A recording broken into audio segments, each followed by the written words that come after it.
Cover letters. Cover letters are professional documents that introduce your resume. Ultimately, you have one page to convince someone to read on. But cover letters are so much more than resume introductions. A strategic cover letter is personalized and proves a match with the position, the company's goals, and the company culture. Tie your background to the company's needs. Prove the connection between your skills and the position requirements. Show by example that you have the skills necessary for the job. Demonstrate results and accomplishments instead of tasks. Think of a situation you encountered, the tasks you performed, your actions, and the results. Highlight any positive change you helped to produce. Answer for the audience how you are qualified for the position. What makes you unique as an applicant? Let's go ahead and look at an example to see how we can write an effective cover letter. So the example we're going to use is for a public relations internship. If we look at the job ad, we'll notice keywords and main requirements to highlight in the cover letter.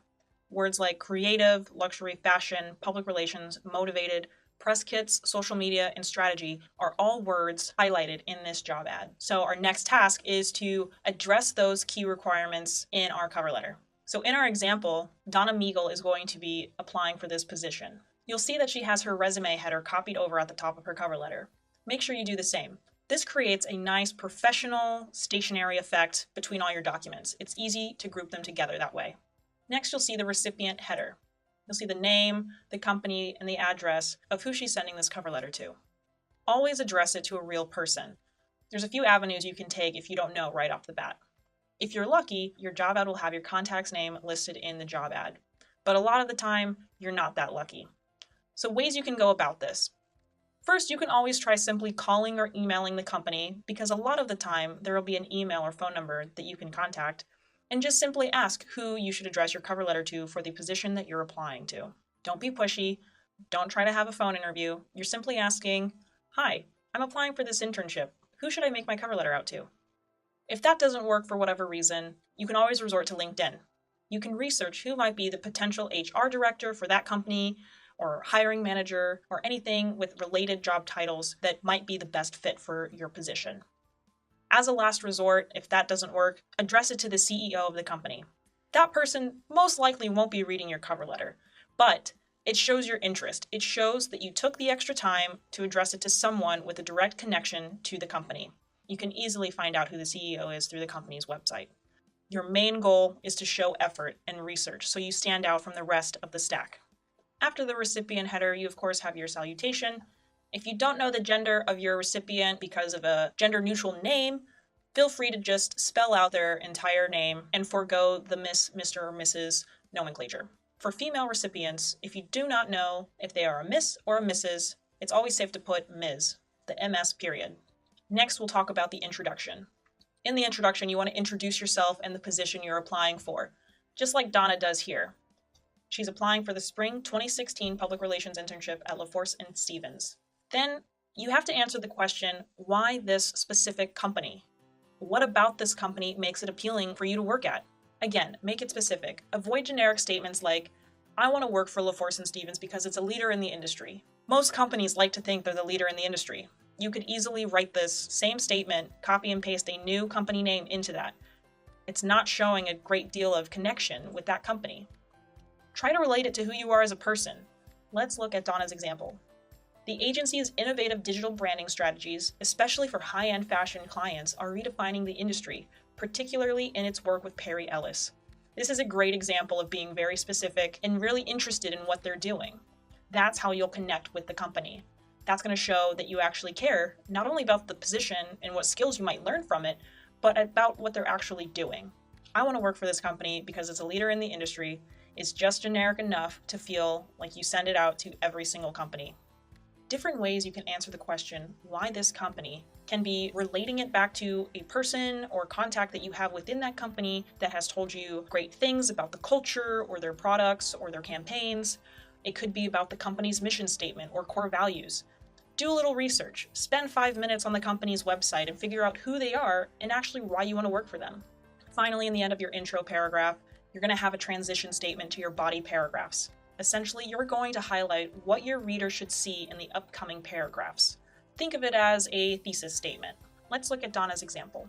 My experience in public relations and background in fashion design would make me a great fit for the fast-paced LaForce and Stevens team. Donna does a great job of highlighting 2 specific things that she's going to talk about in her upcoming paragraphs that would make her a perfect match for this position. Next, you have your body paragraphs.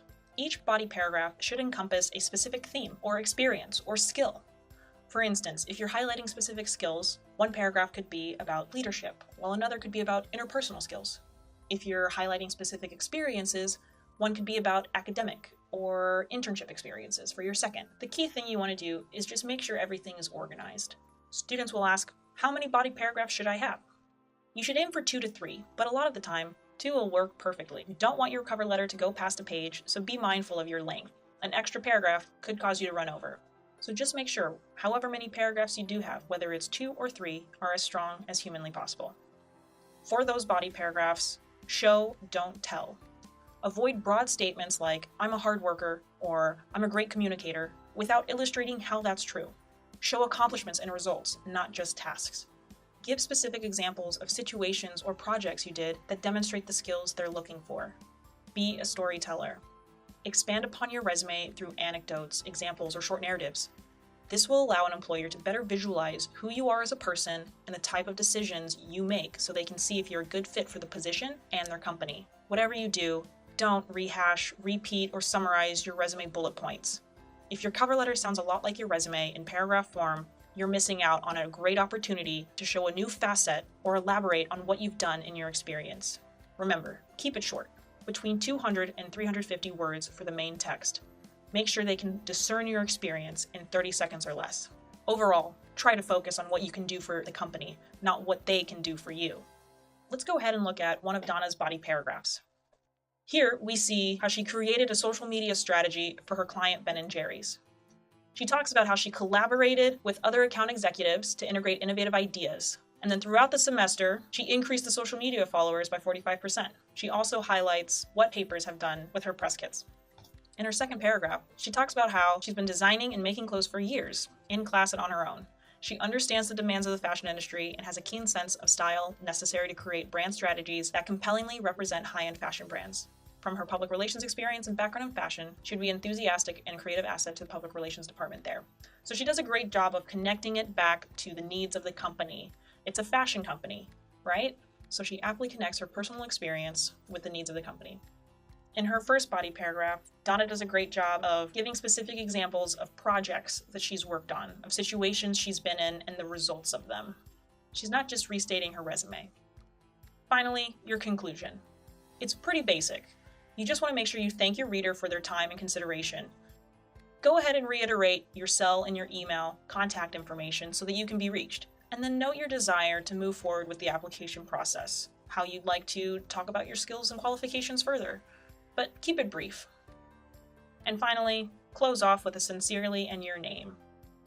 If you do end up printing your cover letter for whatever reason, make sure you leave space to sign it.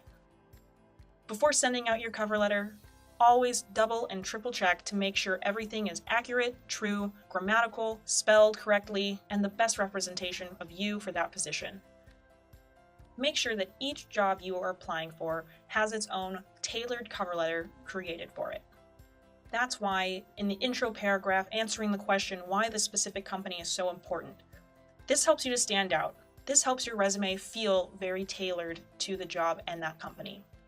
Now, a lot of times, if you're applying for very similar positions that have very similar job descriptions and job ads that ask for the same qualifications, there's a good chance that you can pull from the same body paragraphs in previous cover letters.